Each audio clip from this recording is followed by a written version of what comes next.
এনেকুৱা ধৰণৰ কোৱেশ্চনছ বহুতে দূৰৰ পৰাই নমস্কাৰ কৰে কিন্তু ইজি হয় আপোনালোকে টেকনিকটো ভালকৈ মন কৰিব ওকে তো ইয়াতে যিকেইটা ভেলু আছে এইটোক যদি মই a বুলি ধৰোঁ একো প্ৰব্লেম নাই হয় নহয় তো এইটো a হৈ যাব ঠিক আছে তাৰপিছত এইটো a হৈ যাব ওকে আৰু এইটোক যদি মই b বুলি ধৰোঁ এইটোকো ধৰিব লাগিব হয় নহয় সেম হয় এইটোক b বুলি ধৰিলোঁ এতিয়া চাওক ইয়াতে এইটোক আমি a বুলি ধৰিব লাগিব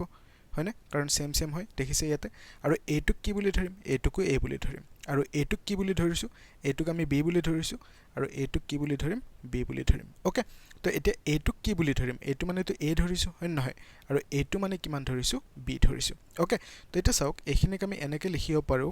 যে তিনটা a আছে মানে a কিউব তাৰ পিছত ইয়াতে লিখিব লাগিব b তিনটা আছে হয়নে তাৰ মানে b কিউব ওকে তো এটা কি আছে a দুটা আছে মানে কি লিখিম এটো a স্কয়াৰ তাৰ পিছত ইয়াতে কি লিখিম b স্কয়াৰ একদম ইজি কোৱেশ্চন তাৰ পিছত এটো কি লিখিব লাগিব a * b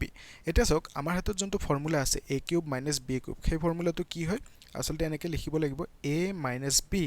তাৰ পিছত a square + b square + ab okay এটো হৈছে ফৰ্মুলা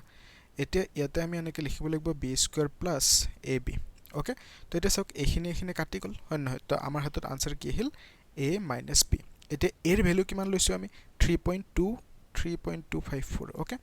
3.254